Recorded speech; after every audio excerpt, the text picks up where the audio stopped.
Hey, how are you? Hope you're doing well wherever you are in the world, and thank you for hanging out with me for a couple of minutes, I hope. I have this thing that I do.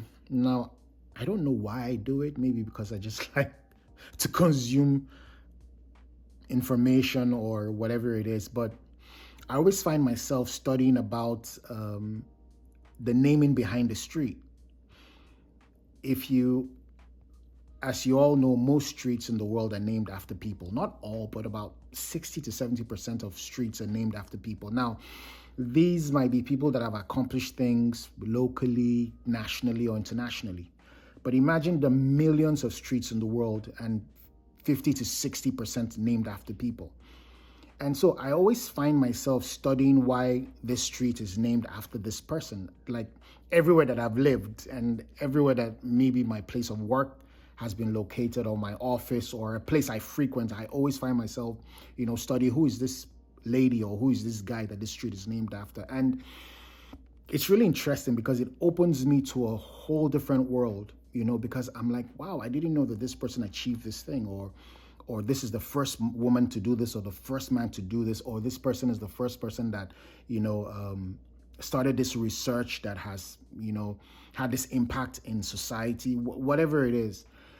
And it's so interesting that you have so many streets named by so many people that we don't know about, but who have achieved something of significance. Which leads me to this. Now, one of my favorite quotes in the world, and I have a lot of quotes in my diary, but I think among the top 5, this one is one, and it's a quote attributed to Leonard Bernstein, and he said, "I have never seen a statue erected to honor a critic." I want you to think about it. There's never been a Grammy award that has been given to a critic. It is given to those who are doing the work, producing the music. There's never been an Oscar that has gone to a critic. It goes to those who are producing, those who are acting, those who are taking the risk. I've never seen a Olympic award, or what's one of the famous award events for sports, the Ballon d'Or for soccer. It's never been given to the pundits who are there criticizing the coaches and the football players in the halftime. It goes to the footballers. It goes to the coaches, those who are actually doing. If there is no statue erected, no streets named after a critic, my question is, why do you allow what people say stop you from manifesting your gift? When you know that the award will go to you, why is it that we always... And the crazy thing is this, it's not even what people will say, it's what we think people will say that stops us. And you have to come to terms with this, that no matter what you do, people will talk. But you also have to come to terms with this, that which one would you rather be? Would you rather have a street named after you? Would you rather have a statue erected to honor you? Or would you rather just cower under what people will say? Because people will say, especially now that almost everybody in the world is a broadcaster. We're all broadcasters now. If you own a Facebook account or an Instagram account or YouTube account, you're all broadcasting. We're all broadcasting. People that don't know anything about you would make comments. A lot of them positive, but a lot negative. But all I'm saying is that there has never been, and there will never be, an international show. Listen, let me put it to you like this. What is one of the things you love the most? Like my family, we love soccer. You might be into soccer or business, whatever industry or whatever it is that you love to enjoy. Maybe it might be food or traveling. If I ask you who are the top 10 performers in that sports that you love or in that industry that you love, you'd probably name 20. But if I ask you who are the top 5 critics in the football industry, in the basketball industry, in the food industry, in the fashion industry, you'd probably be pressed if you can, you'd be hard pressed to name one person or two. Why? Because all you know are the achievers. All you know are the people who are out there making the mistakes, but taking the steps. That's why they pay them $500,000 a week.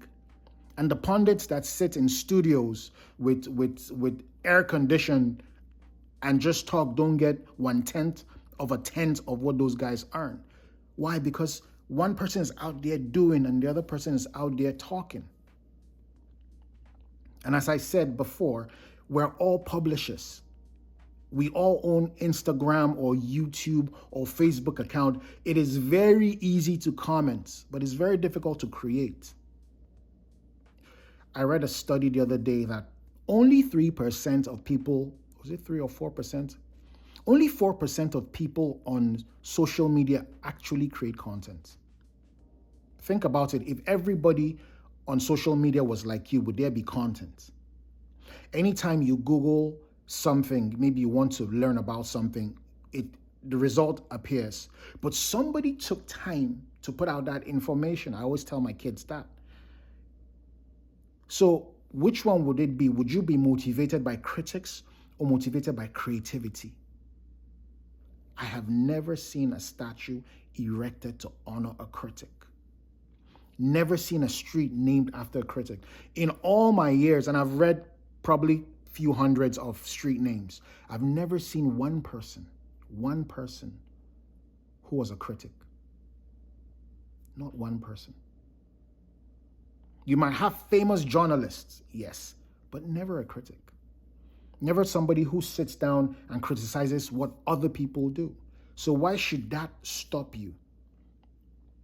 And again, it always fascinates me that most times it's not what people will say. What stops us is what we think people will say. Forgetting that people are too busy with their own life to even notice that you're doing anything new. Think about it. When you woke up this morning, did you wake up with me in mind? Absolutely not. You woke up with one person in mind, and that is you. So why do we burden ourselves with what people will say? People will always say. But never forget, people are too focused on their life to even notice that you're making mistakes, to notice that you're trying out things, to even notice that you are succeeding at something. So I want to encourage you that whatsoever it is that you want to do, do it for the people that you're called to. Do it for the person who will say, I'm so grateful I found you. What you said really meant a lot to me, and it has changed my life. And when you find somebody saying that to you, that person has just erected a statue to honor you. It might not be physically, it might be emotionally or mentally. You have one person that says, thank you so much. They've just erected a statue to honor you. So that is what I want to live for. I want to live for the people that I can touch, the people I can help, the people that I can inspire, the people I can change, even if it was on a little scale. And that is what you should live for too. It's easy to be in an air-conditioned studio earning $10,000 a week and criticizing everyone, or starting a podcast and criticizing everyone. There's this famous picture I saw in a newspaper. It had two windows. One had a long line of people and one just had one person. And the one with a long line of people, the caption on the window was, who wants change? Tens of thousands of people. The second one, who wants to change? Only one person. Do you understand? So go out there and do your thing. Go out there and live for the people that you are called for. Because at the end of the day, that street will be named after you. That statue, whether it's physically or emotionally or mentally, will be erected to honor you because you went out and did your thing. All right. Hope this helps. Take care. Bye.